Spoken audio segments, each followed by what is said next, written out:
Yes class 7 आज हम अपनी बसंत पुस्तक से पाठ 19 आश्रम का अनुमानित व्यय पाठ का प्रश्न उत्तर करेंगे। तो आइए जानते हैं पहला प्रश्न क्या है।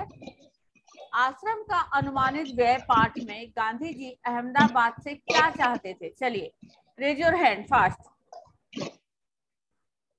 यस क्लास,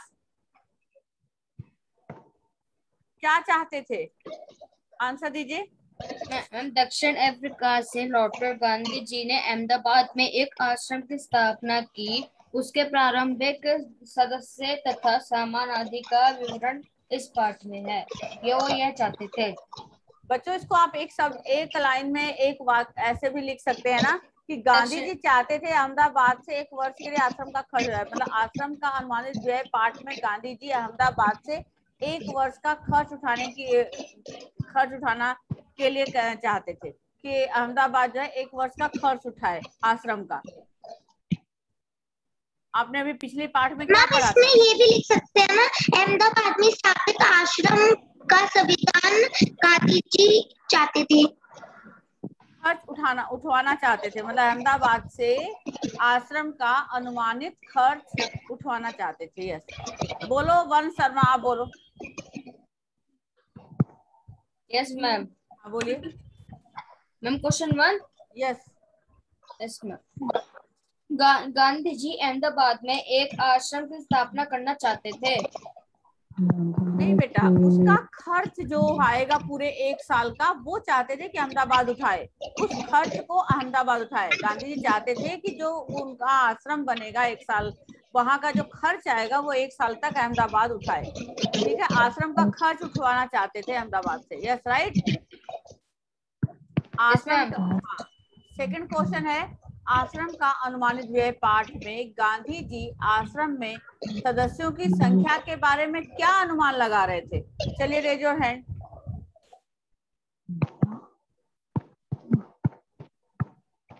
हाँ बोलो बेटा, आन्या बोलिए, आन्या बोलिए। ओके। में संस्था में 40 लोग होंगे, इसका गांधी जी ने अनुमान लगाया। और आगे चलकर ये 50 हो जाएंगे, ऐसा भी तो अनुमान लगाया था गांधी जी ने कि गांधी जी ने सदस्यों की आरंभिक संख्या 40 लगाई थी, जो मैम इसको ध्यान से रखते हुए 3 रसोई घर हो और मकान कुल 50,000। आन्या इसका खाली आंसर आप बताइए कि आश्रम का अनुमानित व्यय पाठ में आश्रम में सदस्यों की संख्या के बारे में क्या अनुमान लगा थे। वो यही अनुमान लगा रहे थे, 40 अनुमान लगाया था उसमें। आरंभिक में 40 लोग होंगे और जो कि आगे बढ़कर ये 50 की संख्या में बदल सकता है, ये लगाया था उन्होंने अनुमान, है ना। पहले उन्होंने कहा था कि शुरू में 40 लोग होंगे और बाद में जो है उसमें 10 लोगों की और बढ़ोतरी होकर 50 हो कुछ समय में इस संख्या के 50 हो जाने की संभावना है। हाँ संभावना है, ये अनुमान उन्होंने लगाया था। यस, और कोई बताएगा? माही बताओ, माही। यस मैम, बताइए।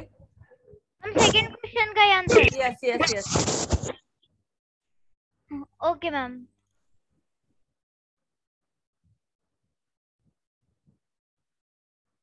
जल्दी बोलो बेटा। दिव्यांशी विश्नोई आप बोलो। दिव्यांशी आप बोलो। दिव्यांशी आप बोलिए बेटा। दिव्यांशी बोलिए। आश्रम में 40 लोग होंगे, कुछ समय इस संख्या के 50 हो जाने की संभावना है। हाँ, बाद में ये जो है 40 से 50 होने की संभावना है। यस, ये अनुमान लगाया था।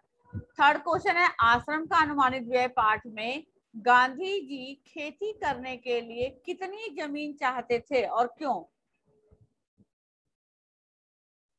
कितनी जमीन चाहते थे और क्यों? बोलिए, रेज योर हैंड। माही बोलो अब आप। थर्ड नंबर आश्रम का अनुमानित व्यय पाठ में गांधी जी खेती करने के कितनी जमीन चाहते थे, बोलिए। मैम आश्रम के अनुमानित व्यय पाठ में गांधी जी खेती करने के लिए 5 एकड़ जमीन चाहते थे। कितनी? मैम 5 एकड़ जमीन। 5 एकड़ जमीन चाहते थे। यस, आगे?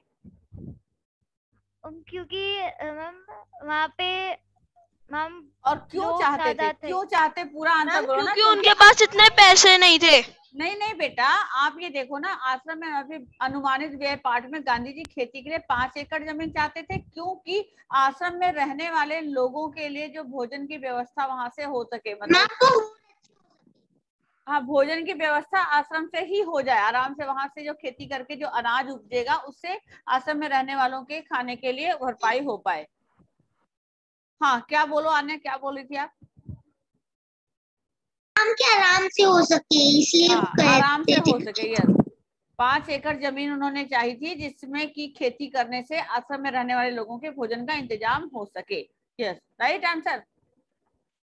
अगला है, हमारे यहाँ बहुत से काम लोग खुद नहीं करके किसी पेशेवर कारीगर से करवाते हैं, लेकिन गांधी जी पेशेवर कारीगरों के उपयोग में आने वाले औजार, छेनी, हथौड़ी, वसूले इत्यादि क्यों खरीदना चाहते होंगे? बोलो।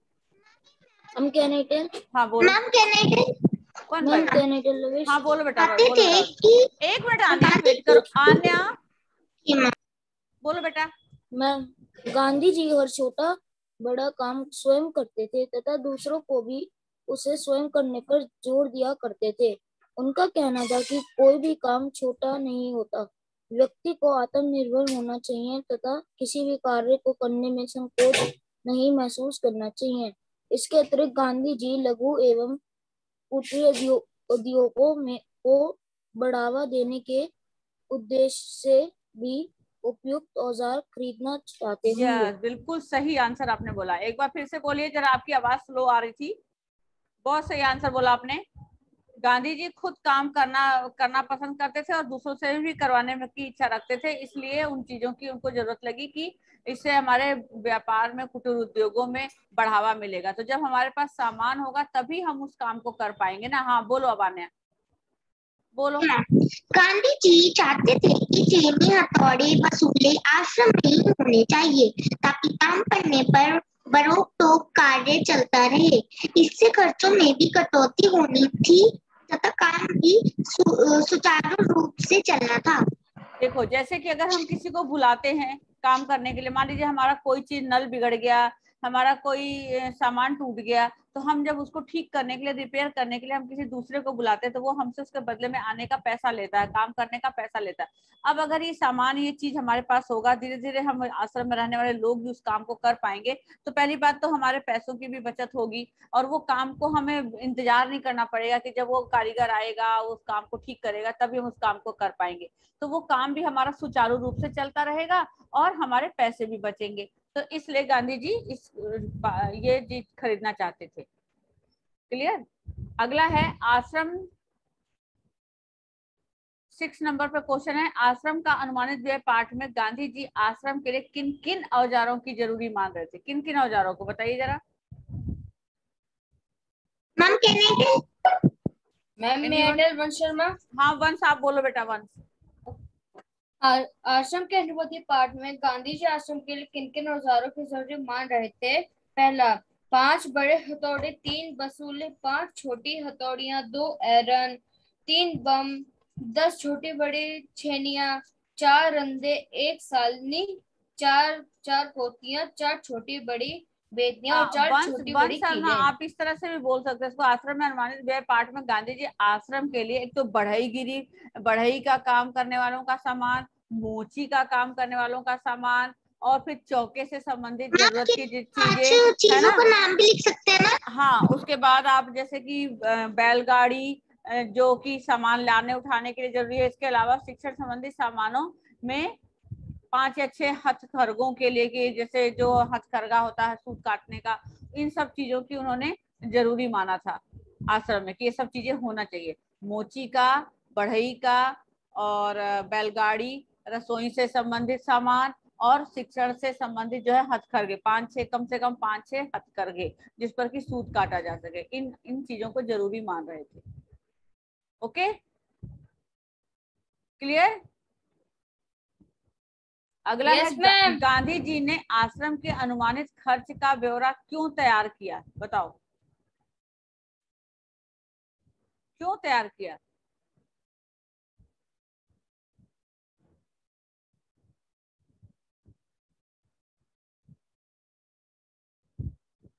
बोलो, कौन बता रहा? Raise your hand fast. बच्चों, गांधी जी द्वारा इस आश्रम का अनुमानित व्यय से हमें ये सीखने को मिलता है, और उन्होंने ये ब्यौरा इसलिए बनाया कि किसी भी बड़े आयोजन से पहले उसके बजट का अनुमान लगा लेना बहुत उचित होता है ना। अगर हम कोई खर्चा या कोई बड़ा काम करने जा रहे हैं तो हमें एक बजट बना लेना चाहिए। बजट बना लेने से क्या होता है कि हम उस काम को करने में हमें आसानी होती है ना। अगर हम उस काम में, जैसे मान लीजिए कि अभी मैंने आपको कल भी समझाया था कि अगर आपके घर में बर्थडे सेलिब्रेशन होना है, अब अगर अपने बर्थडे सेलिब्रेशन में आप एकदम से आपने 50 दोस्तों को या 20 दोस्तों को बुला लिया, 40 अपने अड़ोसी पड़ोसी दोस्तों रिश्तेदारों को बुला लिया, अब वो 60 लोग एकदम से आपके घर में आ गए, और आपने इंतजाम क्या किया, थोड़ा सा आपने 10-20 समोसे खरीदे हैं या 10-20 1-2 बोतल की कोल्ड ड्रिंक आपके घर में पड़ी, आप उतने से पार्टी नहीं कर सकते ना। तो इसलिए पहले हमें अपना पूरा ब्यौरा बनाना चाहिए कि हम इस काम को करने जा रहे हैं, तो इस काम को करने के लिए हमें कितने लोगों को हम इनवाइट करेंगे। उन लोगों को जब हम इनवाइट करेंगे तो उनका हम खाने पीने बैठने, इवन हम बैठने उठने, उनके आराम, हर चीज की सुविधा के बारे में हम सोचेंगे, और उन सब चीजों की हम पहले व्यवस्था करेंगे, उसके बाद ही जो है हम फिर कोई काम कर सकते हैं।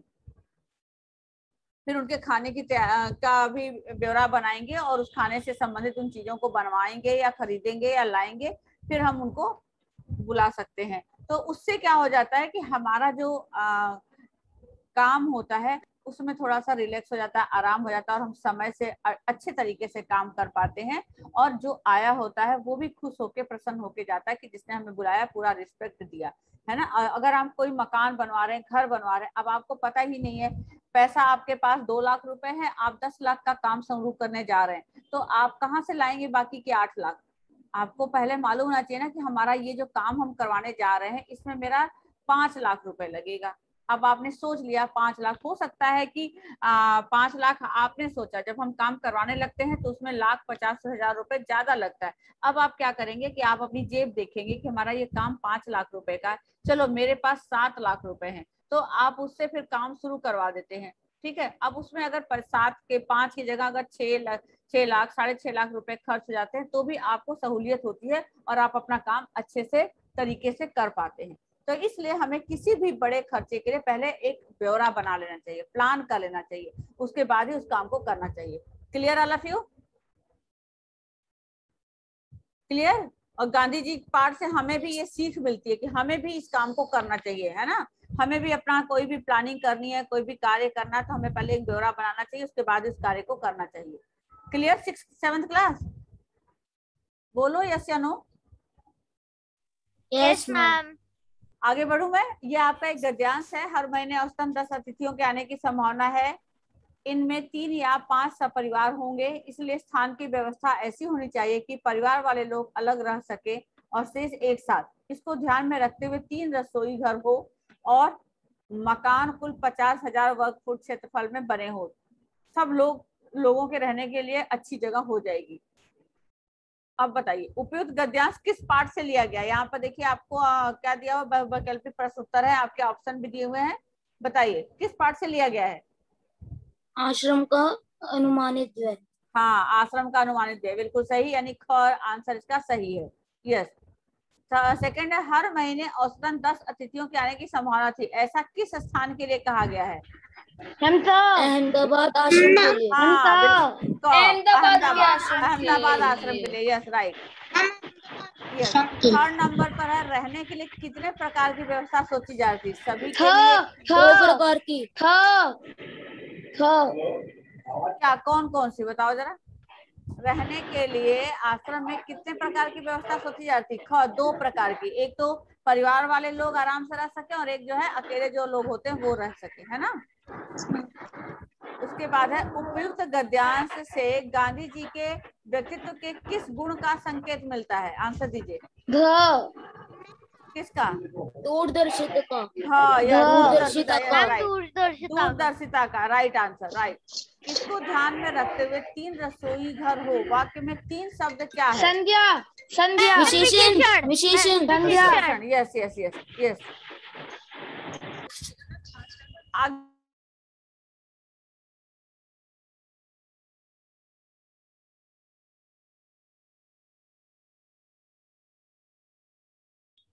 ओके बेटा, क्लियर हो गया आपको? Yes ma'am. ओके, तो अब आपका ये आंसर, क्वेश्चन आंसर क्लियर हुआ? Yes ma'am. चलिए अब मैं दूसरा कॉपी में क्वेश्चन। कितने क्वेश्चन आंसर्स करेंगे? बस Yes, बेटा। बुक वाली? यस बेटा, वर्क बुक वाली, यस बुक वाली आप करेंगे, बुक वाली करेंगे। ओके, तो अब हम दूसरा आपका शेयर करती हूं मैं। Okay ma'am. पहला क्वेश्चन है जो आपके बुक में बच्चों आ रहा है, हमारे यहाँ बहुत से काम लोग खुद नहीं करके किसी पेशेवर कारीगर से करवाते हैं, लेकिन गांधी जी पेशेवर कारीगरों के उपयोग में आने वाले औजार, छेनी, हथौड़ी, बसुले इत्यादि क्यों खरीदना चाहते होंगे? आंसर दीजिए ये। क्योंकि वो स्वयं स्वावलंबी और आत्मनिर्भर होने के कारण, वो खुद स्वावलंबी थे, आत्मनिर्भर थे, इसके कारण अपने साथ सानिध्य यानी अपने आसपास जो रहने वाले लोग थे सभी को वो वैसा बनाना चाहते थे, स्वावलंबन और आत्मनिर्भरता का पाठ पढ़ाना चाहते थे। उनके अनुसार प्रत्येक व्यक्ति को अपने छोटे छोटे कार्य स्वयं करने की आदत डालनी चाहिए, ताकि अचानक अगर हमारे ऊपर आवश्यकता आ जाए के समय हम उस परेशानी से बच सकें और अपने काम को कर सके। यस। सेकंड क्वेश्चन है बच्चों आपका, गांधी जी अखिल भारतीय कांग्रेस सहित कई संस्थाओं व आंदोलनों का नेतृत्व किया, उनकी जीवनी या उन पर लिखी गई किताबों से उस अंश को चुनिए जिनसे हिसाब किताब के प्रति गांधी जी की चुस्ती का पता चलता है। यस, देखो इस आंसर में भी यही आएगा बच्चों कि गांधी जी हमेशा हिसाब किताब में चुस्त रहते थे। अपने विद्यार्थी जीवन में भी गांधी जी पाई पाई का हिसाब रखते थे। हमें क्या होता है कि जब हमें जेब खर्च मिलता है तो हमें जो भी हम खर्च करते हैं उसका हिसाब हमें अपने पास रखना चाहिए। वे कभी भी फिजूल खर्चा नहीं करते थे, यहाँ तक कि पैसा बचाने के लिए वे कई बार किलोमीटर पैदल चलते थे, बहुत किलोमीटर, बहुत लंबी दूरी तक पैदल यात्रा करते थे, क्योंकि उनका मानना था कि धन को जरूरी कामों में ही खर्च करना चाहिए। इसी हिसाब किताब की चुस्ती के कारण वे सारे आंदोलनों को सफलतापूर्वक चला पाए। आश्रम के निर्माण के लिए अनुमानित बजट उनकी इसी चुस्ती का साक्षात प्रमाण भी है कि जिस तरह से उन्होंने अभी आपका ब्यौरा बनाया अपने आश्रम को कि इतना बड़ा जगह होना चाहिए, इतने रसोई घर होने चाहिए, इतने कमरे होने चाहिए, है ना, इतना सामान होना चाहिए, उसके अंदर कुछ एक पुस्तकालय होना चाहिए, इतनी किताबें होनी चाहिए, आए गए लोगों के लिए रहने का सारा व्यवस्था सब उन्होंने किया। तो ये सब कुछ उन्होंने उनके सूझबूझ के कारण, उनकी चुस्ती के कारण ही ये हो सका है। अगला है, मान लीजिए आपको कोई बाल आश्रम खोलना हो, आपको खोलना हो, इस बजट से प्रेरणा लेते हुए उसका अनुमानित बजट आप बनाइए। इस बजट में किन किन मदों पर आप कितना खर्चा करना चाहेंगे ये सब कुछ आप बताएंगे। नई मदों को जोड़ना या हटाना चाहते हैं वो आप खुद कर सकते हैं। यदि कोई बाल आश्रम खोलना है तो निम्नलिखित मदों पर हम खर्चा कर सकते हैं। जैसे देखिए, अगर हमें बाल इमारत खोलना है तो किसी न किसी जगह एक कोई इमारत में ही खुलेगा, तो उसके लिए उस इमारत को खरीदने या बनवाने के लिए हमें 10 लाख रुपए चाहिए। फिर उसका प्रबंधक का कार्य करने के लिए हमें 15,000 रुपए मासिक में हमें खर्च करना होगा महीने का। उसके बाद उसका कोई सहायक कर्मचारी होगा जो उसका देख रेख करेगा, उसको हमको 35,000 सैलरी देनी है। बालकों जो बच्चे होंगे उस आश्रम में, उनके कपड़े, बिस्तर, पुस्तकें, शिक्षा आदि की व्यवस्था, ये सब 2 लाख के अंदर हो जाएगा। मतलब उनके कपड़े भी हो जाएंगे, उनके लिए रहने सोने की बिस्तर और किताबें पढ़ने के लिए भी हो जाएगा, ये सब कुछ 2 लाख रुपए में। फिर खाद्य पदार्थों पर जो खर्चा आएगा, यानी जो उनके खाने पीने पर खर्चा किया जाएगा, दूध है, खाना है, वो 25,000 रुपए महीने का खर्चा आएगा। ठीक है। फिर अन्य खर्चा जैसे बिजली, पानी, रख रखाव, चिकित्सा, कोई बीमार हो गया उसकी देख रेख करने के लिए हमें 30,000 रुपए महीना। कुल अनुमानित खर्च 13 लाख रुपए, 13,05,000 रुपए खर्च होगा एक हमें, अगर आपको बाल आश्रम खोलना है तो इसी तरह एक आप भी बजट मुझे कल तैयार करके दिखाएंगे। Yes, right.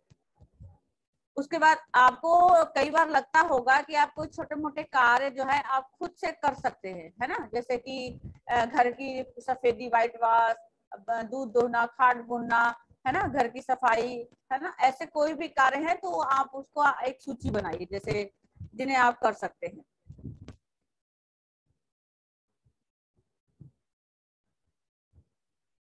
यस, जैसे कपड़े सिलना, सब्जी काटना या सब्जी उगाना। कुछ लोग पौधे गार्डनिंग बहुत अच्छा करते हैं, है ना, इसलिए घर में छोटा सा गार्डन बनाए, उसके अंदर फल सब्जियां लगाए हैं, उसकी देख रेख कर रहे हैं, तो ये सब चीजें भी आप कर सकते हैं। और कपड़े सिलना, कुछ लोगों को शौक होता है कि अपने कपड़ों को अच्छे से सिलना देख करके, ठीक है। और जब जब गर्मी की छुट्टियां आती हैं तो लोग कुछ अलग से काम करने जाते हैं, मम्मी के साथ काम करवाने जाते हैं, छोटा सा बगीचा बनाते हैं, या फिर अपनी मम्मी के साथ बैंक या पोस्ट ऑफिस वगैरह जाते हैं जिससे वहां का काम वो पूरा कर सके। तो ये सब चीजों के बारे में आप अपना शौक लिखेंगे।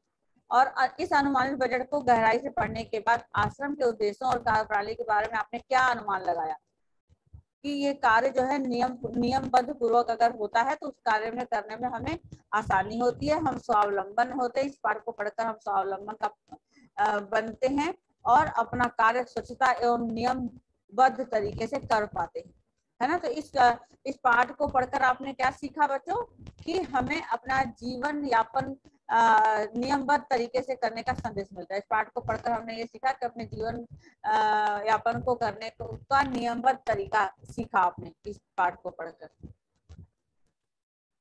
यस, अब आप यहाँ पर भी देख सकते हैं, यहाँ पर इत प्रत्यय लगा करके आपको प्रमाण, व्यवस्था, द्रव है, तो इसमें इत प्रत्यय लगा करके आपको शब्द बने हैं प्रमाणित, व्यथित, द्रवित, मुखरित, झंकृत, शिक्षित। इस तरह से आप इस कार्य को कंप्लीट करेंगे, इसको अपनी कॉपी में करेंगे ये सारा। ओके ओके बच्चों, ओके आगे मैम। आगे करिए। Okay ma'am. ये देखिए यहाँ पर भी इस तरह से, अब यहाँ पर मूल शब्द है आपका मुख है तो मुख, मौखिक, संविधान, संवैधानिक, प्रथम है तो प्राथमिक, नैतिक, प्राणिक, दैनिक। इस तरह से एक प्रत्यय लगा करके बना हुआ है, जैसे इत और इक। इसी तरह से विग्रह किया है, ऋण मुक्त है तो ऋण से मुक्त, स्नान घर तो स्नान के लिए घर, देश निकाला, देश से निकाला, गंगा तट, गंगा का तट, नीति निपुण, नीति में निपुण, पराधीन, पर के अधीन। तो उपयुक्त विग्रह को देख के ज्ञात होता है कि दूसरा शब्द पहले शब्द की सार्थकता को स्पष्ट कर रहा है, जैसे पराधीन, पर के अधीन। ओके मैम इसमें आप कोई सा भी वर्ड लिख सकते हैं ना, ऐसे मालगाड़ी, माल के लिए गाड़ी, यस बेटा, यस यस यस, कोई सा भी कर सकते हैं, यस राइट। ओके